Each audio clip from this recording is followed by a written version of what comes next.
Hi, and welcome to English Channel. Are you learning English? Great. Let's learn English with a very interesting story. Don't forget to subscribe, like, and comment. Let's get started. 1. Introduction.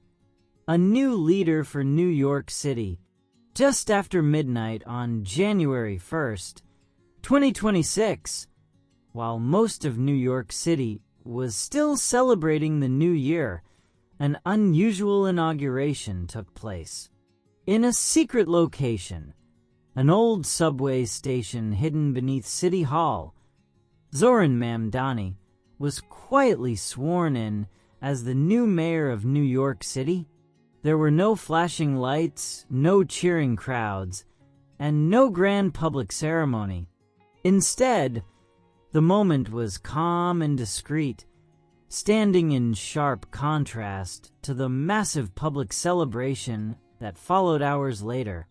Yet despite its quiet nature, this event marked a major turning point in the city's political history. At just 34 years old, Mamdani became the youngest mayor New York has had in over a century. His age alone drew national attention, but even more striking were the political ideas he brought with him into office.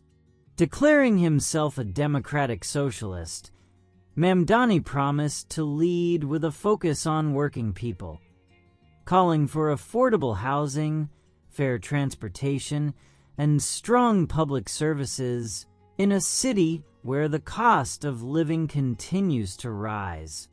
For many New Yorkers who feel pushed aside by decades of inequality, his message offered hope.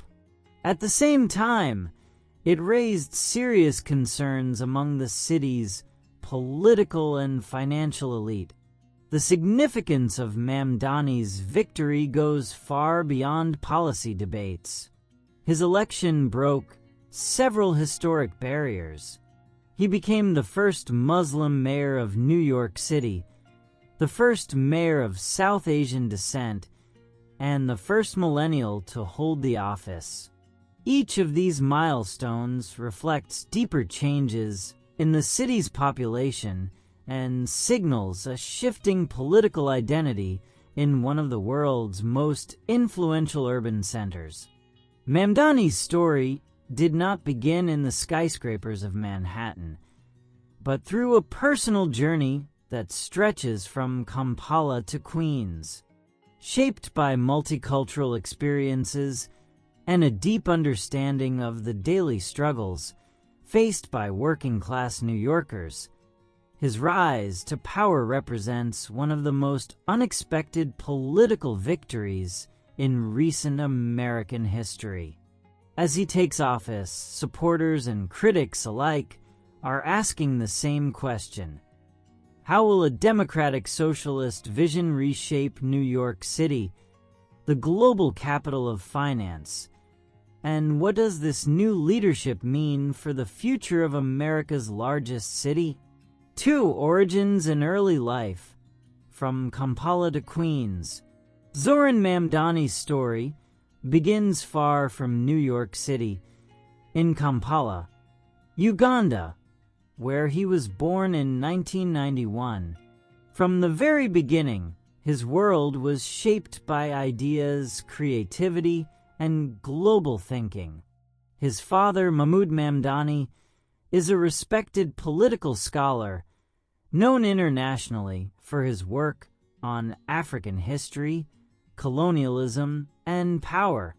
His mother, Mira, is an acclaimed filmmaker whose stories often focus on identity, migration, and life between cultures. Growing up, Mamdani was surrounded not by wealth or political influence, but by conversations about justice, art, and the lives of ordinary people. Because of his parents' work, movement was a natural part of his childhood.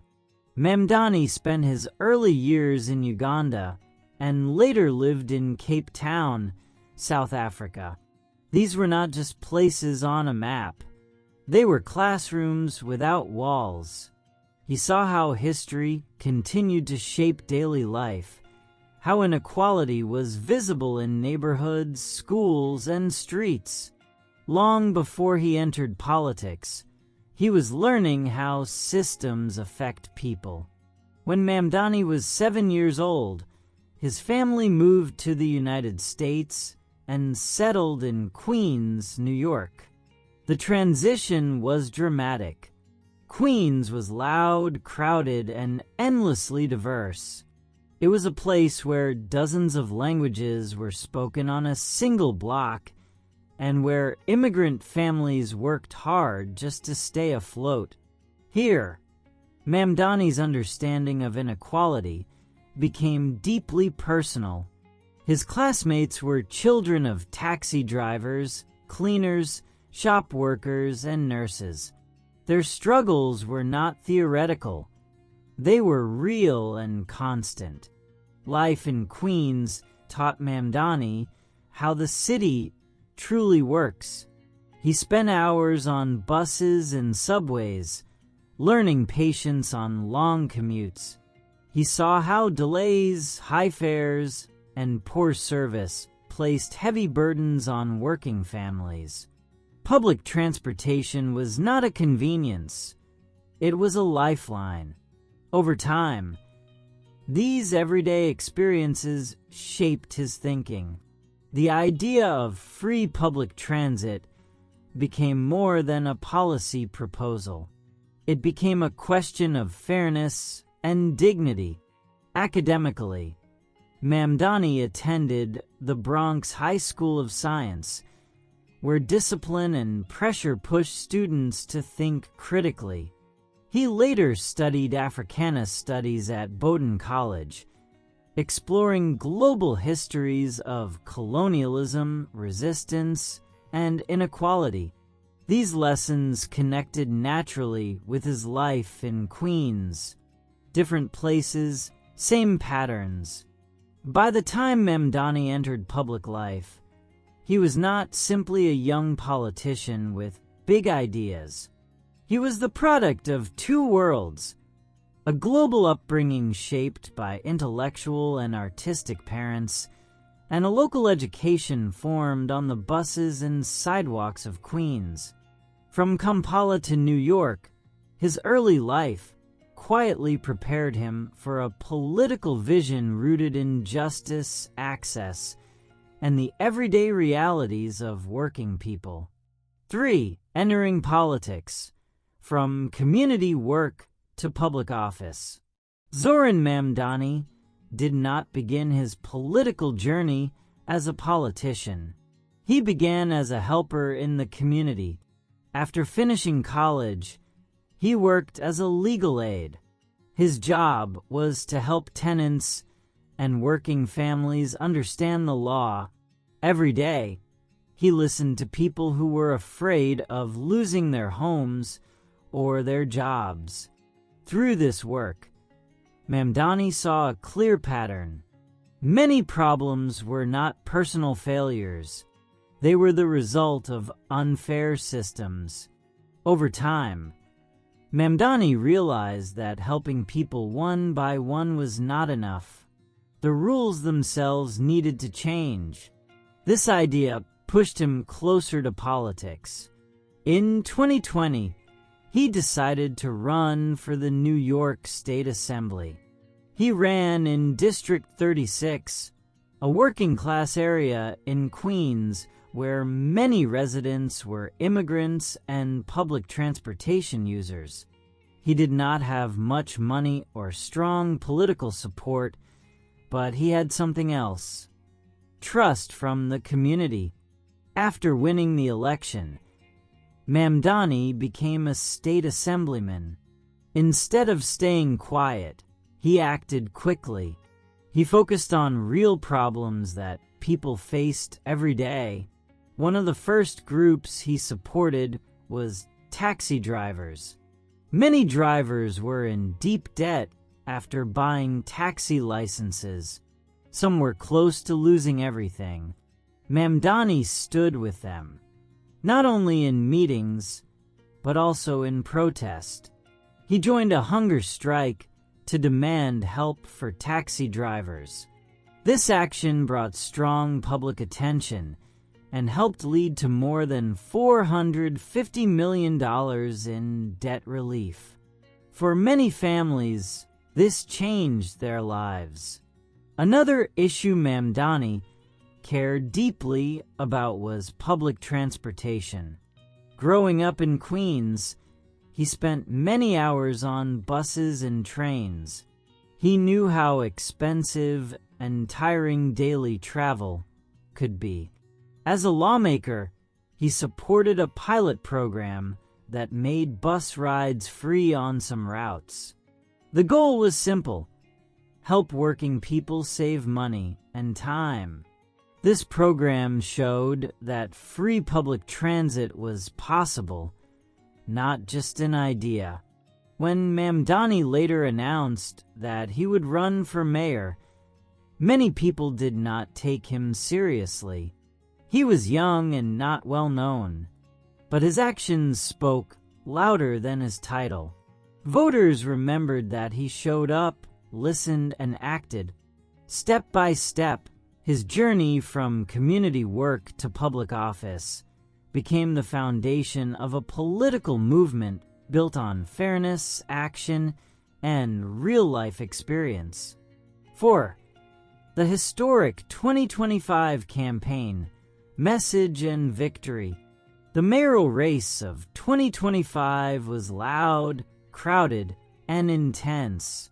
Many well-known figures entered the race, including former Governor Andrew Cuomo. Most political experts believed the winner would come from this group of powerful, familiar names. Zoran Mamdani, a young state assemblyman from Queens, was not expected to go far. To many observers, he was simply an outsider with little chance of winning. But Mamdani ran a very different kind of campaign. Instead of speaking like a traditional politician, he spoke in simple and direct language. His core message was clear. Life in New York City had become too expensive for ordinary people. Everywhere he went, he talked about the same problems. Rent was too high. Food prices kept rising. Childcare cost more than many families could afford. For millions of New Yorkers, working full-time was no longer enough to live with dignity. This message felt honest. People did not need experts to explain it. They were living it every day. Mamdani did more than describe the problem. He offered bold solutions and explained them in plain terms. He talked about free childcare, so parents could work without fear. He promised to freeze rent for stabilized apartments, so families could stay in their homes. He supported free buses across the city to reduce daily costs. He spoke about building hundreds of thousands of affordable homes so teachers, nurses, and service workers could continue to live in New York. To pay for these plans, he argued that the richest individuals and largest corporations should contribute more. The response was strong, and so was the backlash. Wall Street leaders warned that Mamdani's ideas would damage the economy. Real estate interests attacked his housing plans. National politics soon entered the race.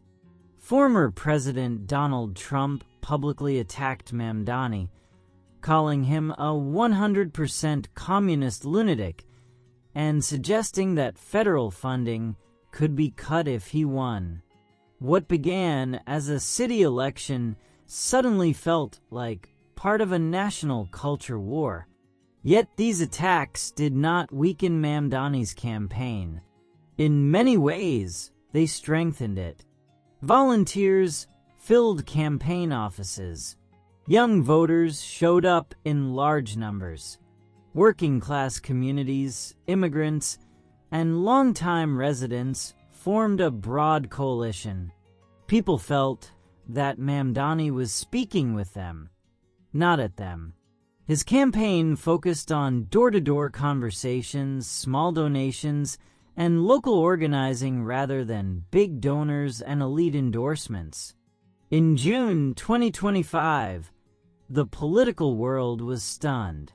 Mamdani defeated Andrew Cuomo in the Democratic primary with more than 56% of the vote.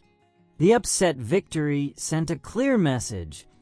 The old rules no longer applied. The momentum continued into the general election. Voter turnout reached levels not seen in decades. In November 2025, Zoran Mamdani won the mayoral race, securing a narrow but historic victory. Against long odds, the underdog had become the next mayor of New York City. Winning the election was a powerful moment, but as Mamdani prepared to take office, a larger challenge waited ahead.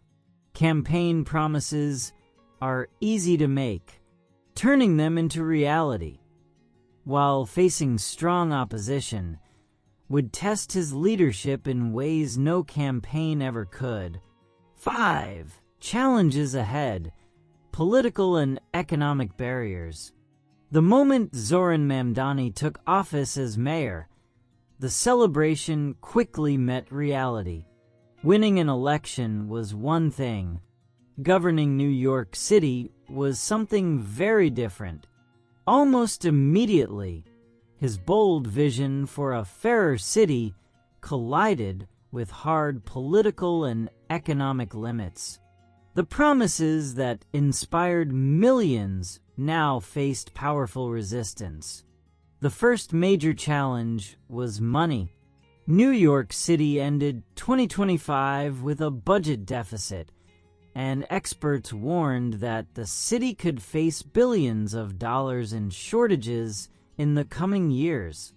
Mamdani had promised to fund new public services by raising taxes on the wealthy and large corporations. But the city could not do this alone. Any major tax increase required approval from the state government. This meant that even popular ideas could be delayed or blocked before they ever began. The second challenge came from Albany. Governor Kathy Hochul took a cautious position. She worried that raising taxes too much could push wealthy residents and businesses out of New York. With her own re-election coming in 2026, she was careful not to take political risks. Mamdani's free bus plan also depended on her support because New York City buses are controlled by a state-level agency. Without state approval, one of his most important promises could not move forward. Pressure also came from Washington. President Donald Trump's administration was openly hostile toward progressive city leaders. Soon after Mamdani took office, the federal government blocked around $18 billion in transportation funding for New York City. Officials also warned that more cuts could follow. For a city that depended heavily on federal support, this threat placed enormous strain on an already tight budget. Every dollar lost meant fewer options and harder choices. At the same time, Mamdani faced deep skepticism from the business community. Many wealthy business leaders did not trust him.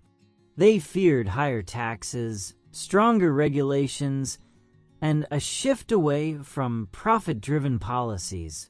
Some even said they might move their companies out of the city. These reactions created uncertainty in financial markets and added pressure on the mayor to prove that his policies would not damage the economy. Caught between financial limits and political opposition, Mamdani entered office under intense scrutiny. Supporters expected fast change. Critics predicted failure. Every decision became a test, not just of one mayor, but of an entire political vision. New York City had become a proving ground. Could a government focused on working people survive inside a system built on wealth and power? The answer was no longer theoretical. For Zoran Mamdani, the real work had just begun, and the future of the city would depend on how he faced these challenges in the months and years ahead. 6. Conclusion: an experiment for New York's future. Zoran Mamdani's term as mayor is widely seen as an important experiment, one that people across the United States are watching closely. Supporters, critics, and political leaders from other cities all want to see what happens when a leader tries to push real change inside a powerful and complex system. At the center of this experiment is a simple but serious question.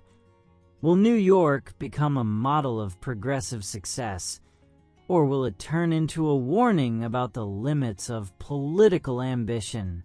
Mamdani entered office with a bold and hopeful vision. He promised a city where working people could breathe again. His plans focused on affordable housing, free public transportation, and childcare for all families. These ideas were designed to reduce daily stress and give people more time, money, and dignity in their lives. For many New Yorkers, especially those who had struggled for years, this vision felt not extreme, but necessary. Yet the reality he faced was far from simple. New York City carried deep budget problems. Money was limited, and difficult choices were unavoidable. Many of Mamdani's plans required approval from the state government, where political support was uncertain. At the federal level, the situation was even harder. The administration of President Donald Trump showed open hostility toward progressive city leaders and threatened to cut vital funding. At the same time, powerful business interests resisted higher taxes and stronger regulations, warning that Mamdani's policies could harm the economy. This created a constant tension. On one side stood Mamdani's belief that government should serve working people first. On the other stood the political and economic forces that had shaped New York for decades. Every step forward risked backlash. Every compromise risked disappointment. Success would require not only courage, but patience, negotiation, and strategic restraint. For this reason, Mamdani's mayoralty became more than a personal test of leadership. It became a referendum on New York itself. Was the city still a place for immigrants, workers, and families of all incomes? Or had it become a playground only for the wealthy and powerful? The answer would not come quickly. It would be written over years, not weeks. But one thing was already clear. Whatever the outcome, New York was no longer just governing itself. It was showing the nation what happens when bold ideas meet hard reality. And in that sense, Zoran Mamdani's experiment would help shape the future, not only of New York City, but of American cities everywhere. Hey there! Just a second before you go. If you learned something new today, please give this video a like, write your thoughts in the comments, and subscribe to the channel. It only takes a second, and it really, really helps to create even better English videos for you. Your support means the world. Thank you.